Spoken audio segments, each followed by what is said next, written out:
Hello and welcome. In this video we're going to talk about age domains and we're going to discuss how it fits into the overall off-page SEO process.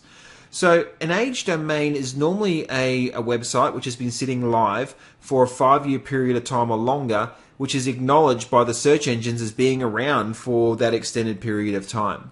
And the fact is that there are a number of people that have age domains now, like realestate.com is a fairly old domain. Adobe, they have an exceptionally long domain. Google themselves, their domain would be considered age. And what we're referring to here when we're talking about age domains are domains that expire beyond their renewal period that you were able to acquire.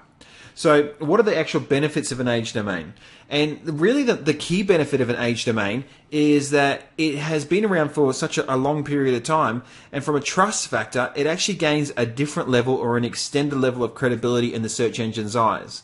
And in previous videos, I was talking about using white hat techniques only, and age domains actually fall into a bit of a grey hat technique.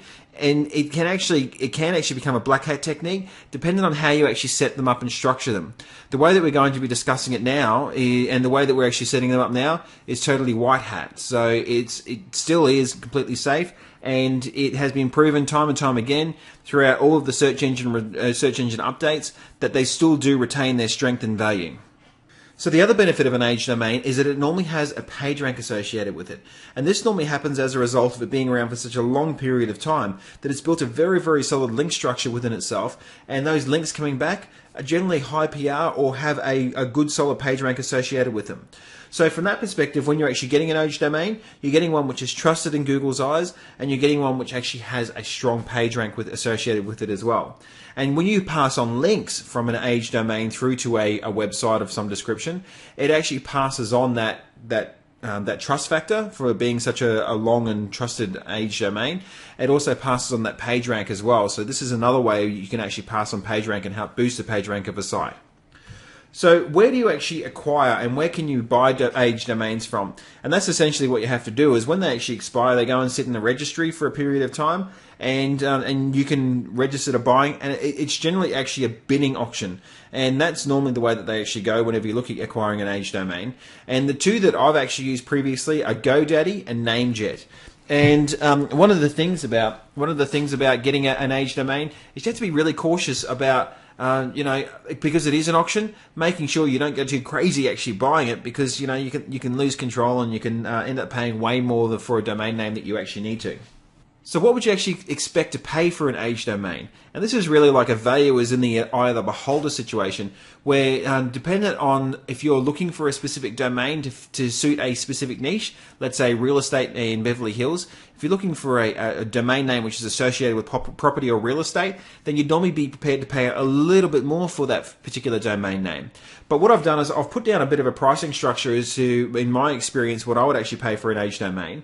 And anything, first of all, we're talking PageRank 3 here. Anything below PageRank 3, so PageRank 2, 1, and 0, unless it had like a really, really good URL, like property management, and it was 15 years old, then that totally goes out the window when we're discussing the pricing here. These pricings here that I'm discussing are more generic for generic name domain names. So anything less than PageRank 3, I'd normally pay up to $69 for. And if it starts going above $69, then I pretty much just pull the pin and say, look, I'm not even interested. So for PageRank 3, we're looking at paying between $69 and $99. For PageRank 4, $99 to $199. PageRank 5, $199 and to $599, and PageRank 6 and beyond that at $599 upwards. And that's a really interesting point to note, is that when you're looking at buying a domain name, there are so many of them out there that, so many age domains out there to acquire, that if you don't get one straight away, be patient and wait. There's no need or no necessity for you to get stuck into a bidding war. And I mean, I've been there previously where I've gone and paid $500 for a PR3 domain name, and it turns out that I didn't do a good enough, bit of research on the structure of it, and it lost all of its value straight after I bought it because someone had gone and set up a fake PR structure. And I'll explain that in this in the next slide, where I'm talking about tips on buying age domains. And when you're looking at buying an age domain, as I said beforehand, set a limit and stick to it. If you're saying, for a PR3, $100, that's the limit, and it starts to go above 100, then don't bid. There's no point. Because, it's like any bidding war that you get stuck into. You end up just bidding and, you get the potential of bidding on ego, and it pushes it way beyond the value that you should have been paying for it in the first place.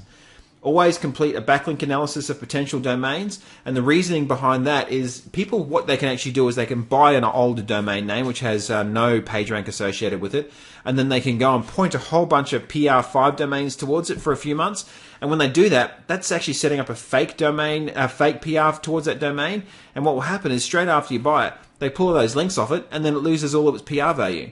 And it's a very nasty thing, and this is the reason why it's considered to be a bit of a black hat technique, and the reason why you need to keep an eye on what you're actually doing when you are buying them. So when you are actually setting them up, look at setting them up on setting up multiple age domains on multiple IPs, and this is really to ensure that you're getting maximum link value when they're coming back. If you're pointing them back to websites, to make sure that that they're seen as being on separate IPs. When they're seen as being on separate IPs, then they actually have more value when you're actually looking at sending links back from them. Set up your age domains as soon as possible. And now the thing is when you actually go and buy them, if you leave them sitting dormant because you've gone and bought so many of them, then there's a lower chance that they're actually going to retain and hold their PR value. As soon as you actually go and get them set up, as sooner that you actually get them set up, the higher chance is of them actually retaining the PR that they have associated with them already, and the sooner that you can actually go and start pushing the content on through to your sub pages. And this is very good point, the next point about using fresh content on your age domains. Now, the thing is with an age domain is that you can actually go and do a best of the web search, and that will actually show you what the previous content was on an age domain. If you're doing that, there's actually a big risk that you can go and get stuck into, some nasty lawsuits and whatever else as a result of the content on the actual site not being fresh, and you can actually steal people's intellectual property if you're going and copying existing content and putting it back on there. So whenever you're playing around with them, always put fresh content onto them. And when you're using links which are building back for off-page SEO, linking back to the website that you're looking at building links for, you can include links in your footer which aren't as high a value as links in the sidebar, and that's on the right-hand sidebar, or in the body content. And the body content is the most powerful link that you can have coming back from a age domain, as well as most domains going back to your site. And when you're setting up a domain, structure it, add sub pages, and structure it in a way where you can actually have your page rank pass onto your sub pages. Because when you actually do it that way, what you're doing is you're passing on. Let's say that you bought a PR5 domain. If you set it up the right way, and you make sure you're structuring your overall domain the right way, there are times where you can actually pass that page rank 5 down to all of your sub pages. And if you've gone and put 15 pages on your domain name, and you've got a PR5 on the home page, and you've got a PR5 going through all 15, then that's a massive benefit and massive power and value. Okay, so what we're going to do now is I'm just going to jump over to Chrome, and I'm going to show you a few examples of age domains that are in use.